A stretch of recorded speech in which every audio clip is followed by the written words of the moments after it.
Mas Ozen membawa tradisi atau budaya tertentu dari daerah Mas Ozen ke Jogja? Kalau saya awal iya, yaitu bahasa ya.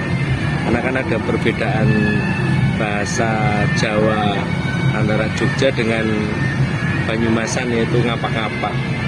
Itu cukup sulit untuk bisa mengikuti logat Jogja. Bagaimana tanggapan masyarakat lokal terhadap budaya yang sebelumnya Mas bawa ke mari? Kalau budaya bahasa Jawa ngapak masuk ke Jogja cenderung jadi lelucon ya. Karena bagi orang Jogja kan bahasa kami Banyumasan itu terlihat lucu dan kasar seperti itu. Jadi tanggapannya sebagai lelucon. Ya. Menurut Mas Ozen, apakah ada perbedaan besar antara budaya asal sama budaya yang di Jogja? Kalau ada boleh diceritain. Kalau budaya perbedaan besarnya itu bahasa. Contohnya kalau di Jogja itu huruf A kan dibaca O. Kalau di tempat kami di Banyumas huruf A ya dibaca A. Contohnya kalau di tempat saya bilang apa, ya tetap apa. Tapi kalau di Jogja bilang opo. Jendela, di sini jendelo, kan seperti itu. Nah kemudian ada yang cukup berbeda. Ini selain bahasa itu tata krama dengan orang lebih tua di Jogja itu lebih sangat terjaga ya. Jadi di sini benar-benar yang kalau saya nanya ke orang lebih tua dari saya nggak pakai kromo inggil atau bahasa yang halus, itu bisa dianggap cukup sudah tidak sopan. Sedangkan kalau di tempat kami kita pakai bahasa ngoko tapi yang penting intonasinya itu lambat, itu masih dianggap oke lah. Baik, berarti itu tadi perbedaan budayanya ya. Apakah ada gestur atau gaya komunikasi yang di sini berbeda dengan budaya Mas? Oh ada, kalau gestur paling jelas perbedaannya saat menunjuk. Misalnya kita di tempat saya ya daerah Banyumasan, karena daerah Banyumas kalau ditanya rumahmu mana, kami akan menunjuk gesturnya kan dengan telunjuk. Dengan telunjuk itu di sana Pak. Kalau orang Jogja ditanya rumahnya mana Pak, itu mereka nunjuknya pakai jempol di sana atau mari silakan. Kalau daerah Banyumasan, ayo kita ke sana, nunjuknya pakai telunjuk. Nah, orang Jogja, apalagi orangnya lebih dihormati atau lebih tua, pasti akan nunjukinya pakai jempol. Mari ke sana atau monggo. Itu perbedaan kalau gestur yang paling jelas itu. Apa bentuk komunikasi nonverbal yang menurut Mas paling sulit dimengerti di Jogja? Nggak ada sih kalau itu. Nggak ada.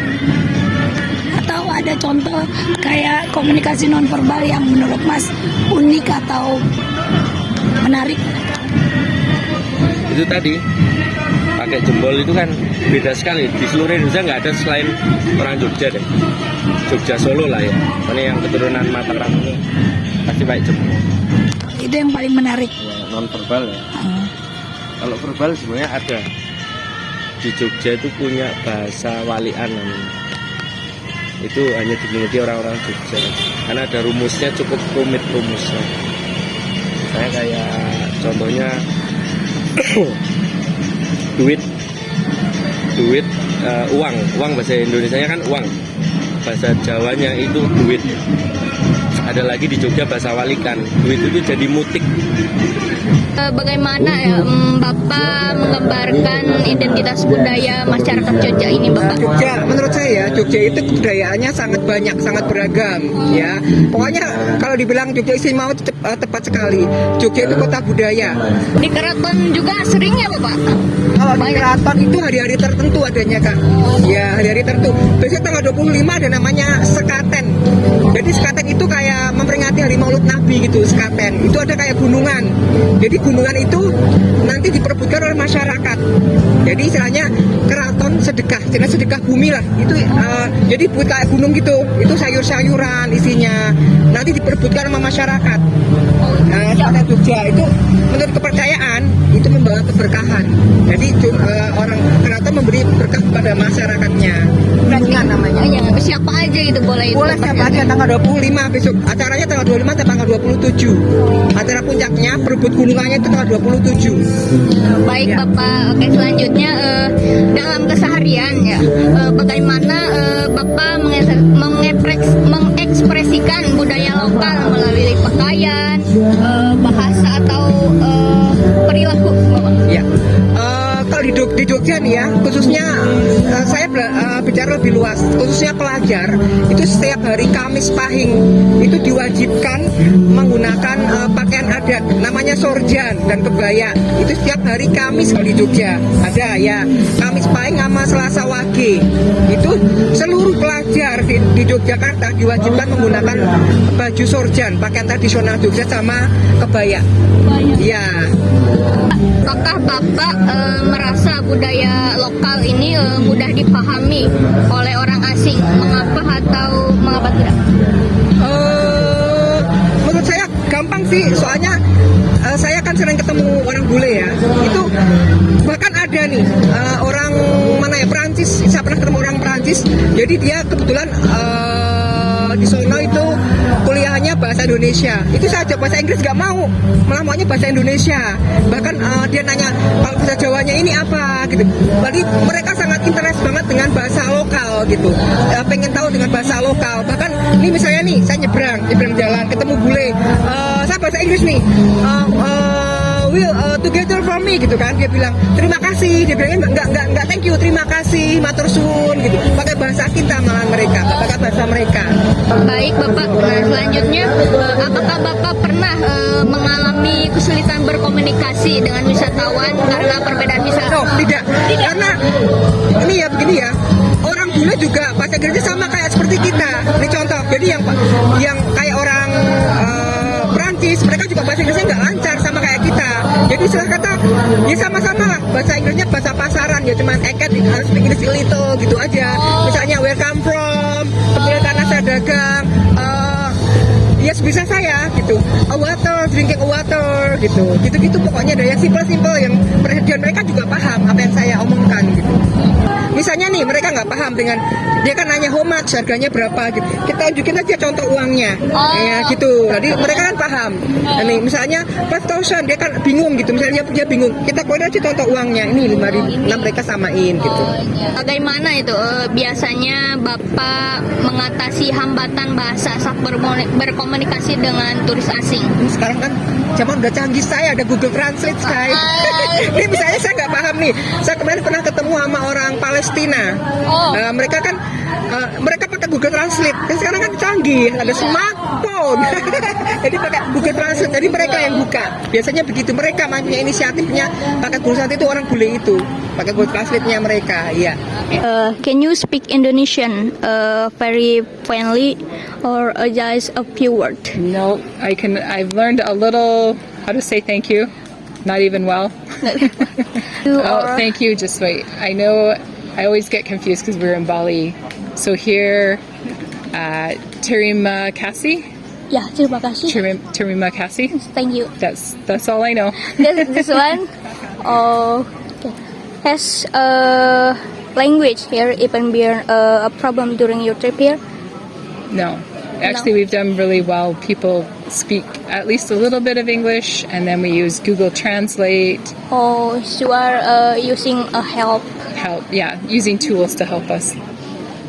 But I find that most people have a little bit of English, so that really helps. So, do you find Indonesian are generally helpful Yes. when there's a language barrier? Yes, they're helpful just in general. Very kind, nice people. Oh yeah. So, would you like to learn Indonesian? To learn Indonesian more? Why or not? I would. It's just when you don't have the opportunity to practice, Yeah. it's hard to maintain a language. So you will. Yeah, I learned a little bit, but we're only here for a few days. So, and then in Canada, we don't have a very large Indonesian population. So, having the opportunity to practice the language Yeah. it can be difficult. It can be. So the next question is how would you compare the way Indonesians speak to the way people in your country speaks? How they Indonesian? Yeah, for like the intonation or the level of formality. Yeah, it seems quicker, like more inflection in the Indonesian language. I always think English is kind of just not a lot of inflection in the words or the heightened in the language. The intonation is kind of high. Yeah, but I find it's less than other languages like Vietnamese and other ones. It seems a little bit easier to maybe learn. Okay, so do you feel a difference in how Indonesian use facial expression or a body movement? I haven't really noticed it very much, no. No, you're still not noticed. Yeah, no, I don't. I haven't noticed it very much. Okay, thank you. Maybe have you ever misunderstood someone because of Indonesian body language or gesture? No, I was just one of the words is tomorrow. When people don't have a lot of English and they say, "Oh, come here tomorrow." Tomorrow for us means the very next day, whereas tomorrow, like we were told that the big celebration was tomorrow a couple days ago. So then we went thinking, and then we find out it's not for several days. So that's kind of been a misunderstanding. Just the word English, so maybe it has a different meaning in Indonesian, like in a bit of time. But there hasn't been anything really big misunderstanding. Okay, thank you so much. This is the last question. So, how do you adjust your own communication style when you are in Indonesia? How do we accommodate, like adjust? Your communication, like the intonation when you even- speak with the local. Yeah, maybe speaking slower and clearer, and I guess using body like gestures. Yeah, body and- language. Yeah, body language. So maybe we can understand each other. Yeah, and then tools like Google Translate and things like that. Okay.